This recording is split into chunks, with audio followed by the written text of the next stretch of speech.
मंत्री महोदया ने इस बजट में महंगाई पर सिर्फ 10 शब्द बोला है। जिस देश में, मैंने तो यह भी सुना है कि वित्त मंत्री जी जो चीज खुद नहीं खाती हैं उसके दाम से उनका कोई लेना देना नहीं होता। सभापति महोदय, अपने शीश महलों में बैठे हुए सरकार के सांसद और मंत्री कह रहे हैं कि महंगाई कम हो रही है, सावन चल रहा है, तो प्याज और लहसुन का दाम पूछना तो शायद पाप होगा। लेकिन इस बार बजट पेश करने के लिए पार्लियामेंट आने से पहले वित्त मंत्री जी ने दही और चीनी खाई थी। अब तो उनसे यह पूछा जा ही सकता है कि उन्हें दही, दूध और चीनी का रेट तो इन दिनों पता ही होगा। क्या उसे सस्ता करवाएंगी या नहीं सस्ता करवाएंगी? अगर पता है तो कृपया सस्ता करवाइए, क्योंकि इसी चीनी ने अमेठी में एक मंत्री महोदया का राजनीतिक कैरियर कड़वा कर दिया। श्री इमरान प्रतापगढ़ी। धन्यवाद सभापति महोदय, आपने मुझे आम बजट पर बोलने का मौका दिया। Sir my time. नहीं, pause my time sir. Imran Pratapgarhi कहा गया है सर, थोड़ा सा इसकी जांच कराओ। नहीं, मैंने कहा यहाँ प्रमोद प्रतापगढ़ी भी बैठे। ये आपसी मामला है, ये खत्म होने वाला नहीं है मेरे से। इसकी जड़ें बहुत गहरी गई हुई हैं, मैं रोज देखता हूँ ये जड़ें गहरी होती जाती हैं। इमरान प्रतापगढ़ी। धन्यवाद सभापति महोदय। 83 मिनट 71 बार थपथपाई गई मेज, 14,417 शब्दों का बजट भाषण, और उस बजट में अपने लिए राहत तलाशती मिडिल क्लास की हैरत ज़दा आंखें। सभापति महोदय, मेरे हाथों में जो दस्तावेज है, दरअसल ये देश के किसानों, गरीबों, मजदूरों की उम्मीदों का स्मारक है। ऐसा लग रहा है जैसे वित्त मंत्री महोदया ने बजट नहीं तैयार किया है, बल्कि प्रधानमंत्री जी की मन की बात का संकलन तैयार किया है।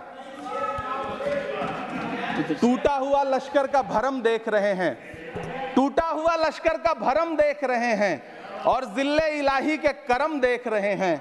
ताकत का नशा अक्ल पे हावी है तुम्हारी, तुम देख न पाओगे जो हम देख रहे हैं। वित्त मंत्री महोदया ने इस बजट में महंगाई पर सिर्फ 10 शब्द बोला है। जिस देश में टमाटर 100 रुपए किलो बिक रहा हो। सभापति महोदय, मेरा टाइम पॉज करें और बार बार इंटरप्ट करने को या तो मना करें। हाँ बोले, कृपया बोले। सभापति महोदय, वित्त मंत्री महोदया ने इस बजट में महंगाई पर सिर्फ 10 शब्द बोले हैं। जिस देश में टमाटर 100 रुपए किलो बिक रहा हो, उस देश की वित्त मंत्री के पास बजट में महंगाई पर बोलने के लिए सिर्फ 10 शब्द है। डीजल, पेट्रोल, आटा, चावल, दाल, सब्जी की महंगाई का तो कोई जिक्र ही नहीं।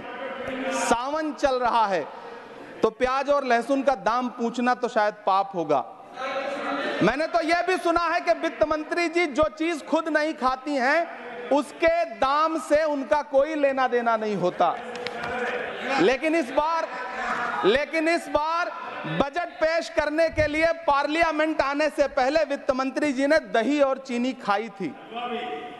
अब तो उनसे यह पूछा जा ही सकता है कि उन्हें दही, दूध और चीनी का रेट तो इन दिनों पता ही होगा। क्या उसे सस्ता करवाएंगी या नहीं सस्ता करवाएंगी? अगर पता है तो कृपया सस्ता करवाइए, क्योंकि इसी चीनी ने अमेठी में एक मंत्री महोदया का राजनीतिक कैरियर कड़वा कर दिया। सभापति महोदय, अपने शीश महलों में बैठे हुए सरकार के सांसद और मंत्री कह रहे हैं कि महंगाई कम हो रही है। संसद की कैंटीन से बाहर निकल करके एक चाय का कप खरीदिए, तब समझ में आएगा कि महंगाई कम हो रही है या बढ़ रही है।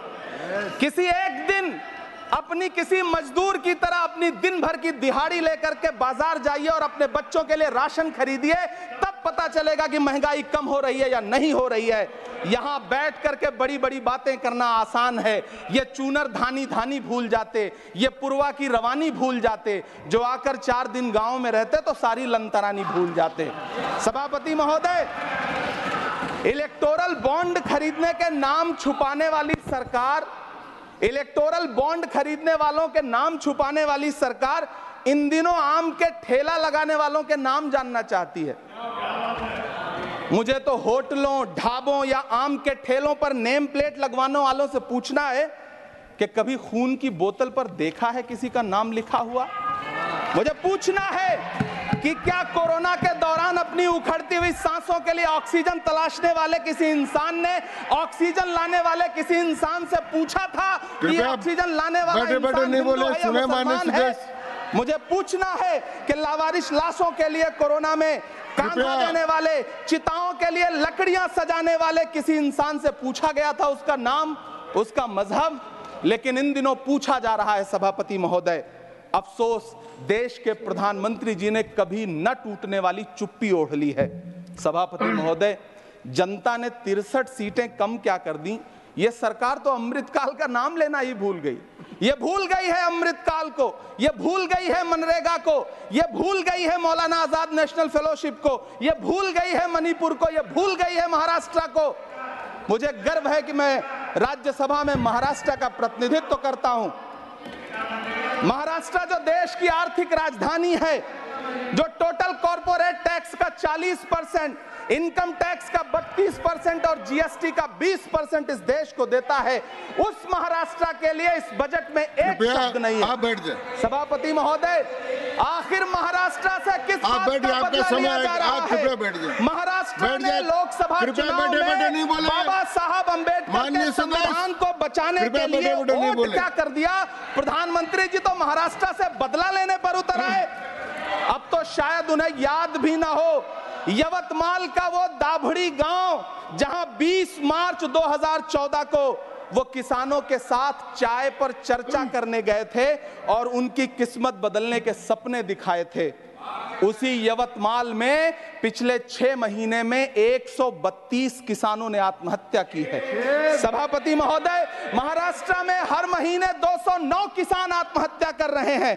राज्य सरकार द्वारा सौंपा गया आंकड़ा बताता है कि 1 जनवरी से 31 मई के बीच 1046 किसानों ने आत्महत्या की है। लेकिन अफसोस, इस बजट में महाराष्ट्र के किसानों के लिए कुछ भी नहीं है। किसानों से चिढ़ी हुई सरकार ने बजट में किसानों के एमएसपी की लीगल गारंटी नहीं दी। लेकिन याद रखिएगा, जो किसान का नहीं वो हिंदुस्तान का नहीं। सभापति महोदय, मुझे वित्त मंत्री जी से पूछना है कि वो जो कुछ साल पहले 100 स्मार्ट सिटी बनाने का ढोल पीटा गया था, सुना है उस ढोल में पानी भर गया है, इसीलिए आपने उसका नाम बदल करके सिटीज ऑफ ग्रोथ हब्स रख दिया है। अच्छा है, नाम बदलने का खेल खेलते रहिए। आपकी कई सरकारें तो इसी वजह से चल रही हैं। इस सरकार को पढ़े लिखे लोगों से दिक्कत है सभापति महोदय, इसीलिए इस सरकार ने यूजीसी का बजट 66% कम कर दिया है। वाह री सरकार। सभापति महोदय, मैं वित्त मंत्री जी के संज्ञान में लाना चाहता हूं कि किशनगंज में एएमयू सेंटर के पास 224 एकड़ जमीन है। यूपीए सरकार ने सोनिया गांधी जी की अगुवाई में 136 करोड़ रुपए एएमयू किशनगंज सेंटर के लिए सेक्शन किए थे। लेकिन आपकी सरकार ने पिछले 10 साल में उस 136 करोड़ में से सिर्फ 10 करोड़ रुपया रिलीज किया है। 1.5 करोड़ की आबादी वाला सीमांचल बेहतर शिक्षा के लिए उस सेंटर की बाट जोह रहा है। मेरा आपसे सवाल है कि इस सेंटर का बाकी पैसा आप कब रिलीज करेंगे? मुझे उम्मीद है वित्त मंत्री महोदया जवाब जरूर देंगी। सीमांचल उसी बिहार में आता है जिसकी बैसाखी के सहारे आपकी सरकार चल रही है। वहां के लोगों को एम्स की जरूरत है। महानंदा और कोसी से होने वाली बाढ़ की तबाही को रोकने के लिए बांध बनाइए, सीमांचल के साथ सौतेला व्यवहार बंद करिए। इकोनॉमिक कॉरिडोर बनाने से किसी राज्य का विकास नहीं होगा। विकास होगा स्वास्थ्य और शिक्षा के बुनियादी मुद्दों के लिए बजट देने पर। सभापति महोदय, एक तरफ तो इस बजट में पीएम आवास योजना के तहत 3 करोड़ अतिरिक्त मकान देने की घोषणा है और दूसरी तरफ लखनऊ के अकबर नगर में 1280 वो मकान हैं जिन्हें रिवर फ्रंट बनाने के नाम पे बुलडोजर से जमींदोज कर दिया गया।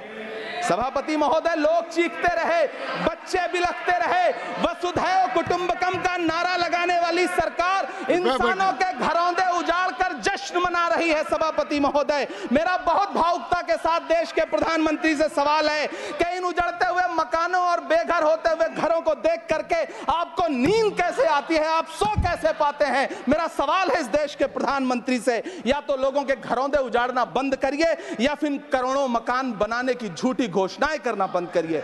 यह बजट झूठ का पुलिंदा है, यह बजट आपके पिछले साल के बजट का कट कॉपी पेस्ट है, यह बजट हमारे चुनावी घोषणा पत्र की नकल करने की एक बेईमान कोशिश है। लेकिन कहावत है ना कि नकल के लिए भी अकल चाहिए। मेरे हाथ में एक तरफ न्याय पत्र है जो हमारा है और दूसरी तरफ अन्याय पत्र है जो आपका है। इस सरकार को आलोचना सुनने की आदत नहीं है सभापति महोदय। जब आप इनसे सवाल पूछिए तो ये कहते हैं कि आप बताइए 70 साल में आपने क्या किया है। मैं तो इस सदन में कहना चाहता हूं सभापति महोदय कि हमसे 70 साल का हिसाब मांगने वालों, जो सरकार अपना चलाया हुआ 2000 का नोट 7 साल नहीं चला सकी, वो हमसे 70 साल का हिसाब मांगती है। सभापति महोदय, मैं अंत में आपसे यह कहना चाहता हूं, यह बजट बैसाखी पर टिकी हुई सरकार का कुर्सी बचाओ बजट है। इस बजट में राज्यों के साथ, किसानों के साथ, नौजवानों के साथ, महिलाओं के साथ, देश के मिडिल क्लास के साथ अन्याय किया गया है और इस अन्याय का खामियाजा आपको महाराष्ट्र, हरियाणा और झारखंड के चुनाव में भुगतना पड़ेगा। सभापति महोदय, इस सरकार ने नोटबंदी लगाकर देश की आम जनता की पूंजी छीन ली। बैठे नहीं बोले, कृपया। टैक्स लगा करके छोटे व्यापारियों के कारोबार छीन लिए, पेपर लीक करवा करके युवाओं की आंखों से नौकरी के सपने छीन लिए, अग्निवीर लाकर देश के जवानों की उम्मीदें छीन ली, बुलडोजर लगाकर लोगों के आशियाने छीन लिए, महंगाई लाकर देश की जनता की थाली से निवाले छीन लिए और नारा लगाया कि हम तो सेवक हैं, 18-18 घंटे काम करते हैं। इन्हीं लोगों के लिए किसी ने शेर कहा है कि जो सच और झूठ में दूरी है वो दूरी समझते हैं। सियासी हाकिमों की हम भी मजबूरी समझते हैं, वो अपना हक समझते हैं निवाला छीन लेने को। डकैती को बहुत से लोग मजदूरी समझते हैं। हमें पता है कि कैसी मजदूरी की जा रही है। सभापति महोदय, मैं यहाँ खड़ा होकर के अंत में आपसे कहना चाहता हूँ कि इस बजट में तमाम राज्यों के साथ अन्याय किया गया है, इस बजट में युवाओं के साथ अन्याय किया गया है, महिलाओं के साथ अन्याय किया गया है और खास तौर से महाराष्ट्र के लिए कुछ नहीं रखा गया है। महाराष्ट्र बाढ़ से जूझ रहा है, पानी बरसने से वहां 1500 से ज्यादा लोग मारे गए हैं। उस शहर को, उस राज्य को 4000 करोड़ के पैकेज की जरूरत है ताकि जो फसलें बर्बाद हुई हैं लोगों को राहत दी जा सकी। लेकिन अफसोस, इस बजट में महाराष्ट्र के लिए ऐसा कुछ भी नहीं है। मैं आखिर में यह कहना चाहता हूं कि पिछले 7 दिन से इस बजट का बड़ा ढिंढोरा पीटा जा रहा है, इसे महान बताया जा रहा है, लेकिन कौन महान बता रहा है? सत्ता पक्ष के लोग, उन्हें तो बताना ही है। क्योंकि मैं अवध क्षेत्र से आता हूं, प्रतापगढ़ से, नीरज भाई भी अवध और पूर्वांचल से आते हैं।